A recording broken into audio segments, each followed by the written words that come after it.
Hello all, welcome to Honey's boys channel.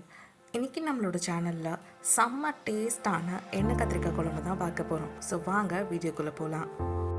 இந்த recipe பண்ணுறதுக்கு ஒரு கடாயை வச்சுட்டு கடாய் நல்லா சூடானதுக்கப்புறமா 3 to 4 டேபிள் ஸ்பூன் வந்து ஆயில் ஆட் பண்ணிக்கலாம்.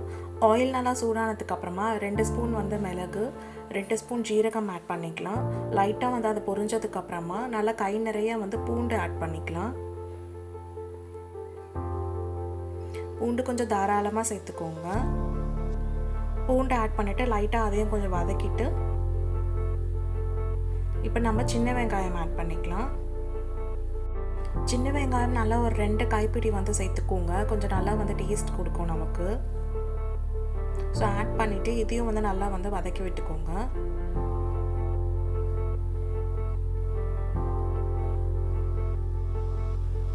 நல்லா கொஞ்சம் லைட் பிங்கிஷ் கலர் வரணும் நம்மளுக்கு இந்த சின்ன வெங்காயம். இந்த டிஷ்ஷுக்கு வந்து பார்த்திங்கன்னா டேஸ்ட்டே வந்து பார்த்திங்கன்னா ஃபுல் அண்ட் ஃபுல் வந்து சின்ன வெங்காயம் மட்டும்தான். ஸோ இப்போ கொஞ்சம் தேங்காய் ஆட் பண்ணிக்கலாம். தேங்காய் ஆட் பண்ணிவிட்டு அதையும் லைட்டாக வந்து வதக்கிக்கோங்க. இப்போ நம்ம மசாலாஸ் ஆட் பண்ணிடலாம். நான் வந்து இன்றைக்கி வீட்டில் யூஸ் பண்ணுற குழம்பு மிளகாய் பொடி வந்து பார்த்திங்கன்னா ஒரு 2 ஸ்பூன் ஆட் பண்ணியிருக்கேன். தென் வந்து பார்த்திங்கன்னா நான் டிவைன் ஹெல்த்தி ஃபுட்ஸ்லேருந்து வந்து பார்த்திங்கன்னா கொரியாண்டர் பவுடர் வந்து ஆட் பண்ணியிருக்கேன். இது வந்து பார்த்திங்கன்னா அவங்க வீட்லேயே வந்து ப்ரிப்பேர் பண்ணுறாங்க. கொரியாண்டர் பவுடர் மட்டும் இல்லாமல் நிறைய மசாலாஸ் வந்து பார்த்திங்கன்னா உங்கள் வீட்லேயே ப்ரிப்பேர் பண்ணுறாங்க. ஸோ வேணும்னா நீங்கள் எனக்கு டிஎம் பண்ணுங்கள், அவங்களோட காண்டாக்ட் நம்பர் வந்து நான் கொடுக்குறேன். ஸோ மசாலாஸ் இப்போ ஆட் பண்ணிவிட்டு நல்லா வந்து வதக்கி விட்டுக்கோங்க. நல்லா பச்சை வாசனை போகிற அளவுக்கு நல்லா வந்து வதக்கிக்கலாம். பார்த்திங்கன்னா நல்லா எண்ணெய் பிரிஞ்சு வரும். ஸோ இந்த ஸ்டேஜில் நம்ம இதை ஆஃப் பண்ணிவிட்டு நல்லா ஆற வச்சுடுங்க. இப்போ இன்னொரு பேன் வச்சுட்டு பேன் நல்லா சூடானதுக்கப்புறமா ஆயில் ஆட் பண்ணிக்கலாம். ஆயில் நல்லா சூடானதுக்கப்புறமா நம்ம எடுத்து வச்சுருக்க கத்திரிக்காய் வந்து ஆட் பண்ணிக்கலாம்.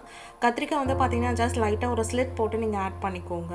ஒரு 4 பக்கம் கட் பண்ணிக்கோங்க. ஃபுல்லாக கட் பண்ணாதீங்க, மேலே சும்மா ஒரு லைட்டாக ஒரு ஸ்லிட் போட்டுட்டு ஆட் பண்ணிக்கோங்க. ஆட் பண்ணிவிட்டு இதையும் வந்து நல்லா வதக்கி விட்டுக்கோங்க. நல்லா ஒரு லைட் ப்ரௌனிஷ் கலர், பர்பிள் கலரில் வந்து மாறும். ஸோ அந்த ஸ்டேஜில் நம்ம இதை எடுத்துக்கலாம். இந்த ஸ்டேஜில் நம்ம இதை எடுத்துக்கலாம். ஸோ அதுக்கப்புறம் நம்ம ஆற வச்சுருக்க மசாலா வந்து மிக்சியில் போட்டு நல்லா ஃபைன் பேஸ்ட்டாக வந்து அரைச்சிக்கலாம். தென் அகெயின் இன்னொரு கடாய் வச்சுட்டு கடாய் நல்லா சூடானதுக்கப்புறமா ஆயில் விட்டுடலாம். ஆயில் ஆட் பண்ணதுக்கப்புறமா கொஞ்சமாக வந்து கடுகு ஆட் பண்ணிக்கலாம். கடுகு நல்லா பொரியட்டும்.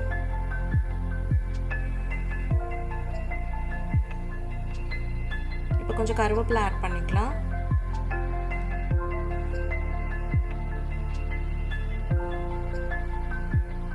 கருவேப்பிலை நல்லா பொரிஞ்சிருச்சு. இப்போ ஒரு கைப்பிடி வந்து பார்த்திங்கன்னா வெங்காயம் ஆட் பண்ணிக்கலாம். வெங்காயம் ஆட் பண்ணிவிட்டு நல்லா வந்து வதக்கி விட்டுக்கோங்க.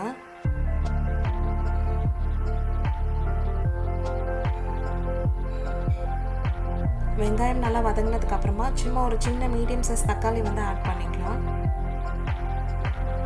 ஆட் பண்ணிவிட்டு அதையும் வந்து நல்லா வதக்கிக்கோங்க. கொஞ்சம் சால்ட் ஆட் பண்ணிக்கலாம்.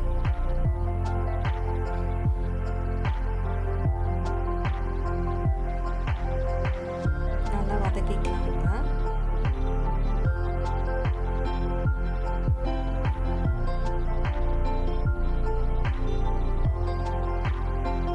இந்த அளவுக்கு வதங்கினதுக்கப்புறமா நம்ம ஃபைன் பேஸ்ட்டாக அரைச்சி வச்சுருக்க அந்த மசாலாஸ் வந்து இதில் நம்ம ஆட் பண்ணிக்கலாம்.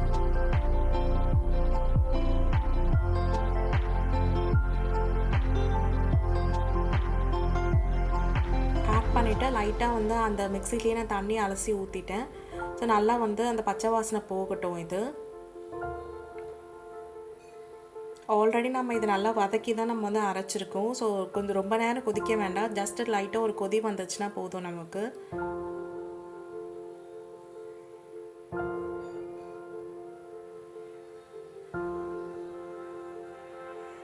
ஒரு 2 to 3 மினிட்ஸ் வந்து நல்லா கொதிச்சதுன்னா போதும் நமக்கு. நல்லா கொதி வந்தாச்சு. இந்த டைமில் நம்ம வதக்கி வச்சுருக்க கத்திரிக்காய் வந்து ஆட் பண்ணிக்கலாம்.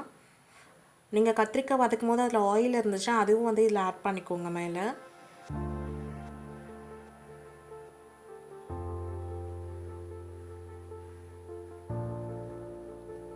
கத்திரிக்காய் ஆட் பண்ணிவிட்டு அந்த ஆயிலும் வந்து மேலே அப்படியே ஊற்றிக்கலாம்.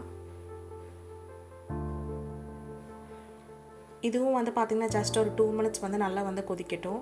அந்த மசாலாஸ் எல்லாமே வந்து பார்த்திங்கன்னா அந்த கத்திரிக்காய் உள்ள இறங்கிடும் நமக்கு. ஜஸ்ட் ஒரு 2 to 3 மினிட்ஸ் வந்து நல்லா வந்து கொதிக்கட்டும் இது.